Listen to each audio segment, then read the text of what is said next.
Bonjour à tous et bienvenue dans cette deuxième tartine de culture. Avant toute chose, je voulais vraiment remercier du fond du cœur tous ceux qui ont pris le temps de regarder la première vidéo, de la commenter, de la partager, ceux qui se sont abonnés à la chaîne YouTube, ceux qui m'ont envoyé leurs conseils, leurs encouragements, leur soutien. Bref, tout ça m'a vraiment motivé pour travailler sur ce deuxième épisode que je vous présente donc tout de suite. Cette fois-ci, on va parler de Peter Norman. C'est parti!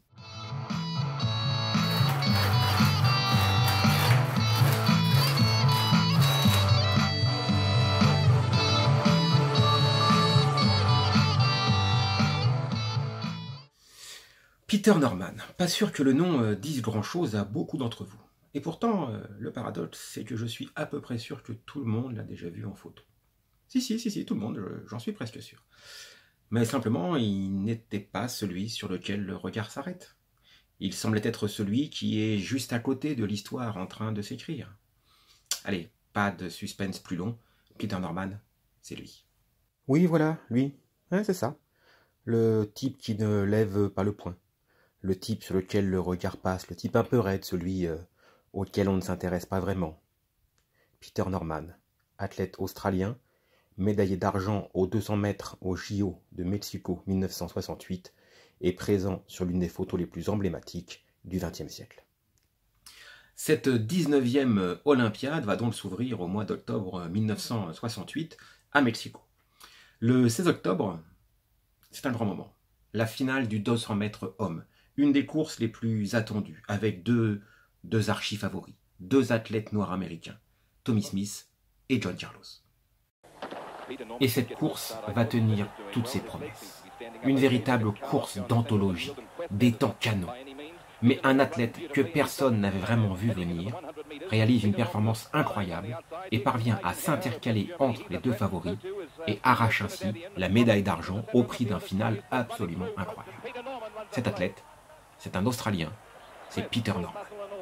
La course est vraiment extraordinaire. Le vainqueur Tommy Smith écrase le record du monde. Et Peter Norman réalise un temps qui est toujours le record d'Océanie de 200 mètres 50 ans plus tard.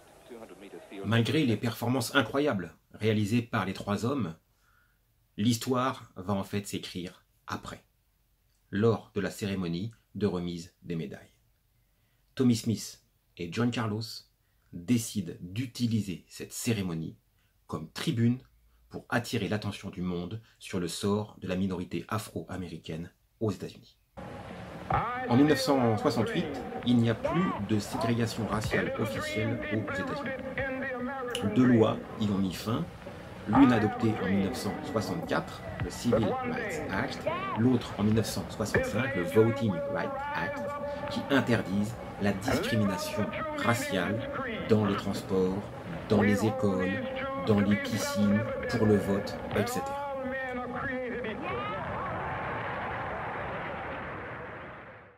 Toutefois, s'il n'y a plus officiellement de ségrégation raciale aux États-Unis, le sort de la communauté afro-américaine ne s'est pas amélioré du jour au lendemain, bien évidemment. Leur situation socio-économique en particulier reste très dégradée, en particulier dans le sud, dans les États les plus conservateurs, Mississippi, Alabama, Géorgie, etc. Des émeutes raciales éclatent régulièrement à travers le pays, et en particulier après des bavures policières. En 1965, le ghetto de Watts à Los Angeles s'enflamme, se transforme en véritable zone de guerre. 34 victimes. En 1967, à Détroit, les émeutes éclatent, gagnent progressivement une centaine de villes. Le bilan est effroyable, 83 morts. Enfin, en 1968, le 4 avril, Martin Luther King, leader du mouvement pour les droits civiques, est assassiné à Memphis, dans le Tennessee, alors qu'il venait soutenir une grève des éboueurs noirs. Son assassinat entraîne un nouveau cycle d'émeutes. Et donc en ayant tout cela en tête, Tommy Smith et John Carlos décident d'utiliser la cérémonie de remise des médailles comme une tribune politique pour faire passer leur message. Le projet est le suivant. Ils vont monter sur le podium sans chaussures pour symboliser la pauvreté de la communauté noire. Lorsque l'hymne va retentir, ils baisseront le regard pour ne pas voir, pour ne pas regarder le drapeau états-unien, et ils lèveront le poing, un poing ganté de noir, symbole de la lutte, notamment du mouvement des Black Panthers. Ils ont donc ce courage incroyable. Renoncer à une gloire individuelle, légitime, mérité, pour défendre une cause, pour défendre les droits de l'homme, parce que, rappelons-le, les droits des minorités sont des droits de l'homme. Mais ils vont être 3 sur le podium. Et ils décident donc d'en parler à Peter Norman, de lui annoncer ce qu'ils ont l'intention de faire. Ils demandent à Peter, « Crois-tu aux droits de l'homme ? Oui. Et crois-tu en Dieu ? De tout mon cœur. » Peter Norman leur dit, « Je suis avec vous. » Ils décident de porter le même badge que Tommie Smith et John Carlos. Projet olympique pour les droits de l'homme. Un badge porté par les athlètes noirs américains, mais également par ceux qui soutenaient leur cause.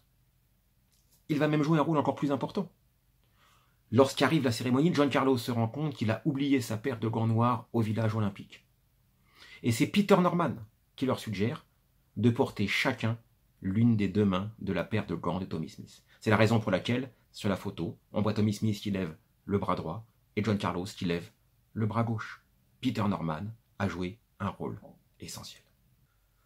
Mais le public ne comprend pas le geste. Les 3 athlètes sortent du stade sous les huées, sous les sifflets du public. La sanction est immédiate.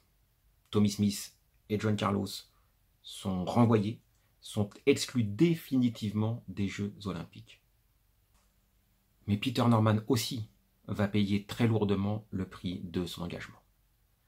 Il n'est pas renvoyé des JO de Mexico, mais lorsqu'en 1972, ses performances brillantes auraient dû lui permettre de se qualifier pour les JO de Munich, il n'est pas retenu par la Fédération d'athlétisme australienne. Il est littéralement ostracisé d'un point de vue sportif. Il est perçu comme un traître dans son pays. Une partie de sa famille le renie.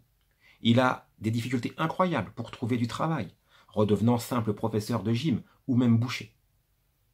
Jamais il n'a flanché, jamais il ne s'est renié. Lorsqu'en l'an 2000, l'Australie accueille à Sydney les Jeux Olympiques, il n'est pas convié, il n'est pas associé. Ce seront les États-Unis qui vont l'inviter à participer à la cérémonie. Lorsqu'en 2003, une statue est inaugurée sur le campus de San José, là où Tommie Smith et John Carlos ont fait leurs études, la sculpture fait littéralement disparaître le pauvre Peter Norman. 2006, Peter Norman a 64 ans. Il décède d'une crise cardiaque dans un anonymat presque général, sans que jamais son pays ne lui ait offert la reconnaissance qu'il aurait pourtant bien méritée. C'est fini là? C'est triste, dis donc. Bah, j'en sais rien. Attends, il n'y a pas encore eu de générique. Oui, mais quand même, c'est triste là, non? Mais l'histoire est belle parce qu'elle ne s'arrête pas là. 2 hommes ont fait le voyage. 2 hommes sont venus enterrer leur ami. 2 hommes qui, pour rien au monde, n'auraient raté cette cérémonie. Tommie Smith et John Carlos, venus rendre un dernier hommage à leur ami, Peter Norman, qui leur est désormais associé pour toujours.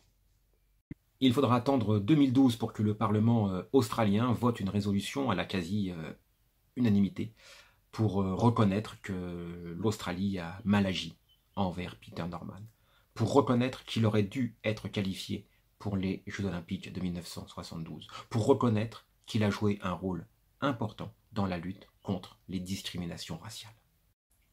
Il y avait donc bien 3 héros sur le podium ce jour-là, mais l'un d'eux est resté longtemps méconnu. Il ne mérite plus de le rester.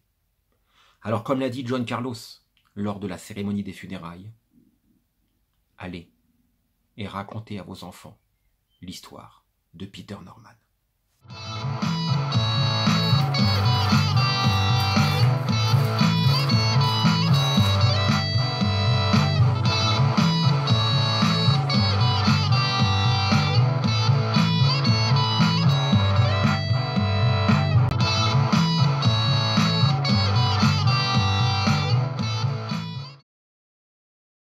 Voilà, c'est tout pour aujourd'hui. Merci encore une fois d'avoir suivi. Comme toujours, si vous avez aimé, n'hésitez pas à partager, à liker, à commenter, à soutenir. Je vous dis à très bientôt pour une 3e tartine de culture.